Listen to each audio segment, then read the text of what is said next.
Good afternoon, ladies and gentlemen. As you are aware, we have just come out of the hotly contested main polls in the country. We celebrate our people for turning out to vote in the electoral areas of Malava constituency, Kisa East Ward in the Kisero constituency, and Chwele Kapchai Ward in the Kapchai constituency in Ngoma County. Furthermore, we thank them for affording us wins in both wards. That's Kapchai, Chwele Kapchai, and Kisa East. Congratulations to Honorable Eric Wekesa and Honorable Dixon Okwiri for matching these victors. We also congratulate Honorable Sedi Panyako for emerging with the commanding majority of the votes cast in Malava constituency. Thanks to our campaign teams for their dedication and outstanding work. Ladies and gentlemen, allow us to use this opportunity to speak to the electoral process, which was fraught with serious malpractices that included shootings, killings, widespread violence, roaming armed goons, escorted by police, and voter bribery. We condemn in the strongest terms possible these cowardly, undemocratic, and criminal activities that were perpetrated by people very well known to the authorities. We demand for immediate action against culprits by both the police and the Independent Electoral and Boundaries Commission. We also send our deepest condolences to friends and relatives of the victims and wish those in hospital a speedy recovery. The Malava by-election was marked by unprecedented levels of intimidation, harassment, and outright militarization of what should have been a simple democratic exercise. Government machinery, from security deployments to state operatives, was used in ways that clearly sought to influence the outcome rather than protect the voters. Most alarming was the scale of voter bribery conducted openly and with impunity. Money flowed freely in an attempt to substitute the people's will with financial coercion. These practices do not reflect a confident government. They reflect a system afraid of the genuine democratic choice of the citizens of Malava. Despite the hostile environment, the people showed courage. They came out, stood firm, and their hope was greater than the machinery deployed against them. That spirit is the true victory of Malava. We raised a fundamental national concern. If the government must deploy such overwhelming force and financial inducements to influence a single by-election in Western, what does that mean for the credibility of future national elections? As leaders, we remain committed to defending the democratic rights of every Kenyan. We will pursue every lawful and constitutional avenues to ensure that what happened in Malava does not become a blueprint for future elections. Kenya's democracy belongs to its people, and no amount of pressure for a state power will change that.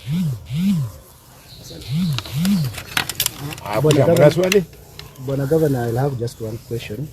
Whatever you have highlighted about Malava constitute a breach of the electoral law. What is the next step? We are consulting as a team, because we are just here with the Honorable Senator Kakamega. We also want to consult with the candidates with a view of pursuing this matter in court. Because what happened in Malava was not an election. It was a criminal activity. Right from campaigning, where goods were deployed. Some of us, our security was removed. I'm sure you also witnessed voters being bribed while they were queuing. The heavy deployment of security officers in uniform. And the announcement actually by the CS for Interior that there were many more in civilian clothes.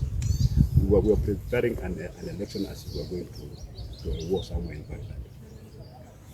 Maybe the possible avenue maybe are going to use to pursue this.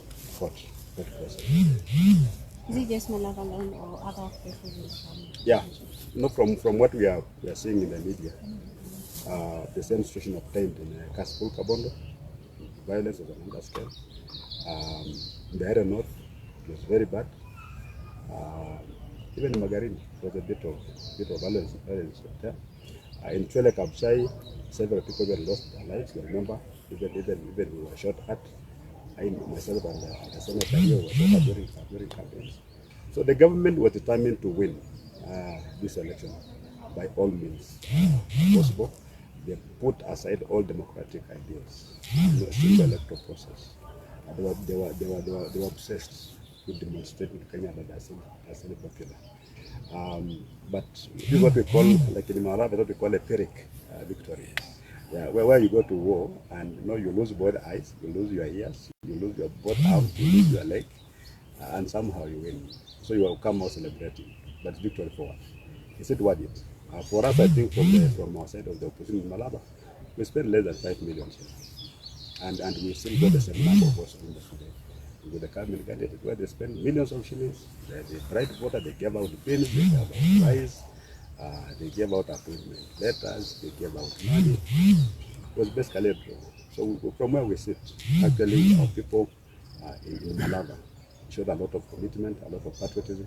They came out in large numbers and actually voted for us. It's a shame to the government that you can spend such resources and still run around the bracket that you won.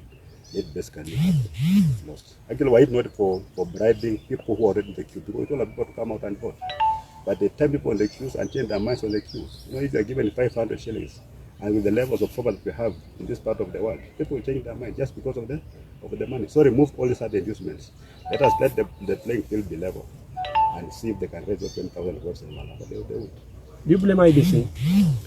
IBC, by and large, they did their job well, but I think at some point they let the government have its way, especially by allowing free movement of government operatives in and outside of polling stations and bribing voters in their view. They are waiting for us to go out and report, but they could even by themselves report us for being bribed. It's an electoral offense. I don't know what I do about all this. I've been reported in the media about people being killed, vehicles being torched.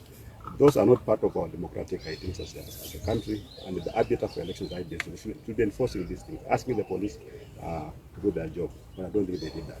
A lot of people have said that this could be a reflection of 2027. Do you feel the same? And probably what has happened maybe transpire 2027. Can the government deploy all the resources deployed in Malava in all the constituencies? That's why we start asking our questions. All these members of parliament in Kakamega were deployed to Malava. Unless they'll be moving in one constituency, they move all of them, then they go to another one. Yeah, just three of us, Honorable Malala, myself and the Honorable Senator here. We given the government a run of its money. So come 2027, I'm telling you, those are not going to be available for this kind of games. They're not going to be available, and I still urge our people that we love them, and personally I'm encouraged. But what the people of Malava did, they came out in large numbers. I think I believe the voter turnout of Malava is highest in the country. Yeah, and they were very happy. They welcomed us. So for them, they are listening to what we are saying. And 2027, actually, we are going to take this government a lesson that they'll never forget. Okay, maybe on the Chwele attack, police were claiming that you used state money. What? You state money. You can't respond to that. Yeah, just like they said that Albert Ojwang killed himself. That's right. Yeah, so it's a standard response. It's a template. Yes. When they're guilty, that's what they say. And Governor, they should know that 2027, if that is why there was all that drama here in Western. Yes, 2027 will come, but let them be informed that Kenya is not Tanzania.